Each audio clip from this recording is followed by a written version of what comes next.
right? I'm just telling you how I live, bro. Either it works for you or it doesn't. Feel me? But I don't see why it wouldn't, right? Live as you want to live and do what you want to do. As long as you're not making dumbass decisions. If you don't got money, don't be traveling because other people do it. You don't got money.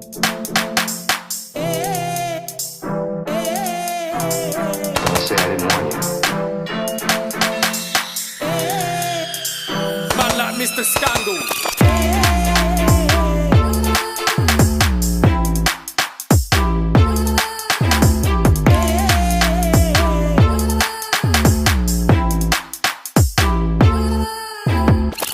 I mean, I've learned a lot from. You had a tripod? For me, yeah, I got a tripod. No, but did you have it?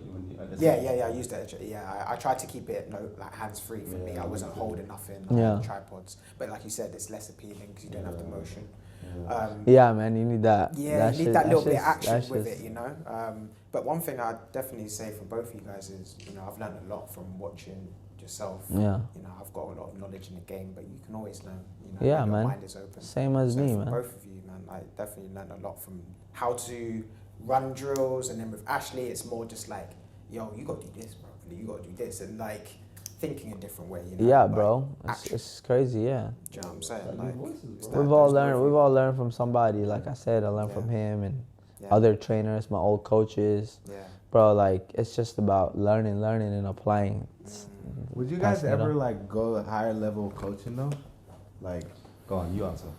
Like I've asked them this before. I mean, for me, bro, like is that the dream?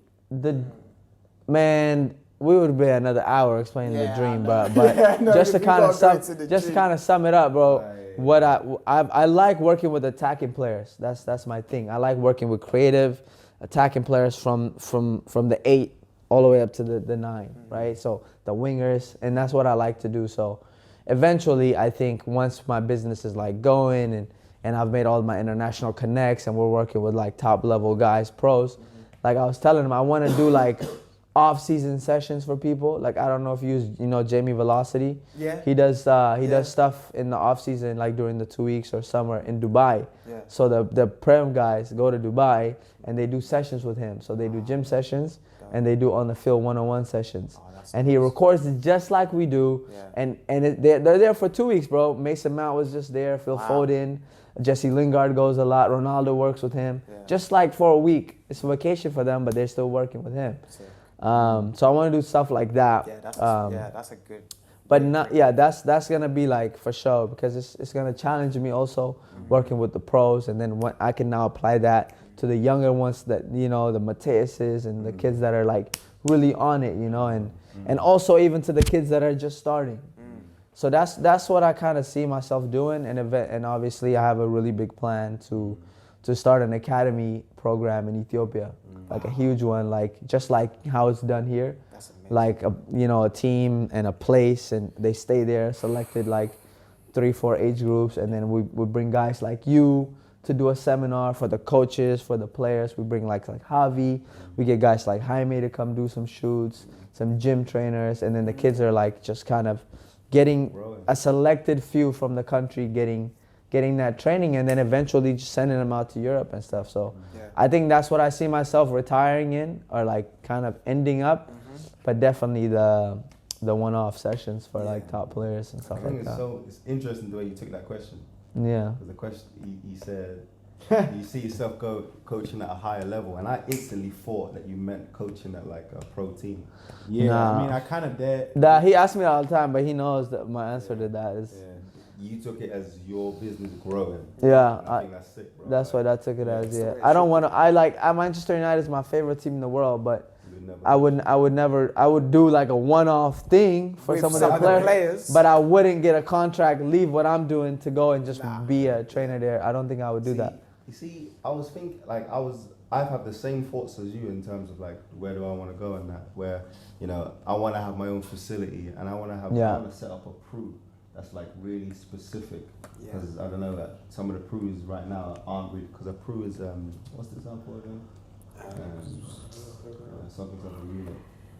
I forget it. But it's like, it's for the kids that get kicked out of school. They go to this like unit, tough kids. and like they get reintegrated back into mainstream school like slowly where they're supposed to. But that's not really what happens. Sometimes they go in there and then like boom, they're back into school and then boom, they get kicked out again. Boom, you know what I mean? So I want to like set up a facility where like we do all the life skills for everyone that's been kicked out of school and really slowly integrate them back into school properly.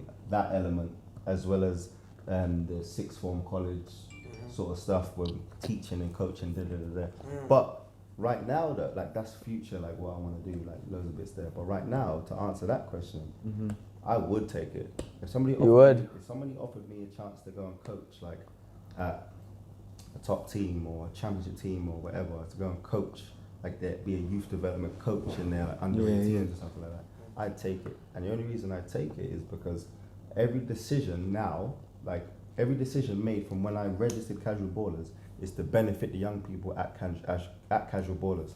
So the way I see it, if I signed like to go and coach at a certain team or whatever, and I have some sort of freedom, I'm able to still do Casual Ballers.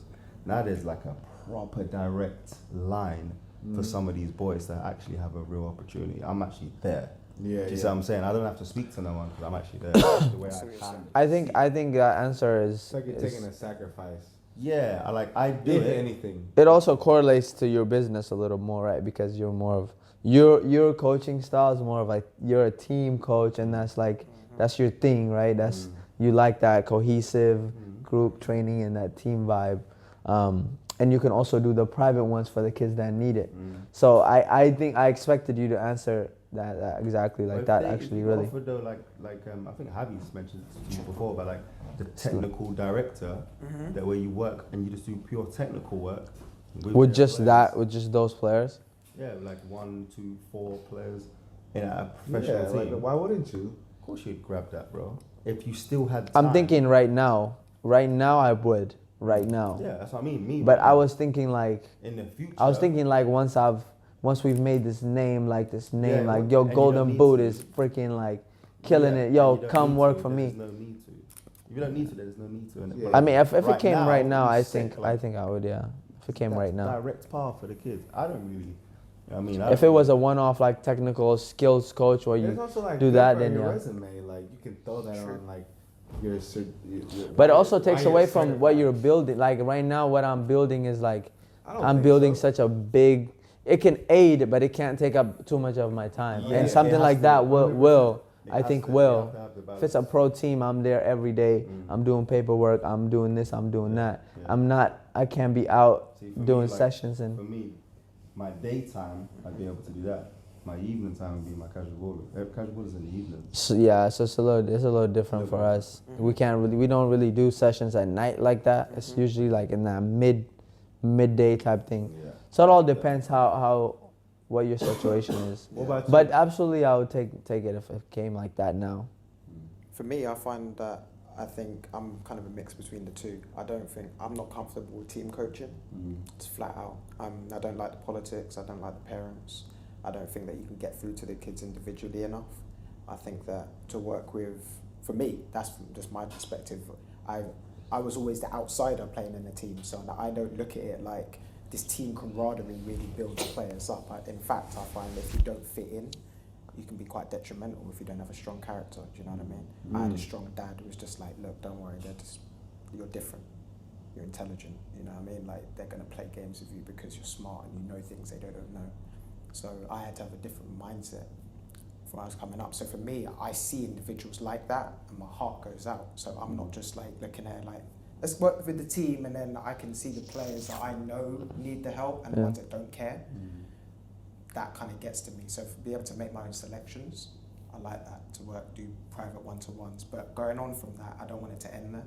You know, I want to be able to take those kids like you do very much so with the life skills and how important it is to give them that real life aspect, because you can teach them football stuff, but if they're going back to rough neighborhoods and they got to constantly bounce back every day, you got to G them up as well, you know. Yeah. So that longevity of the impact.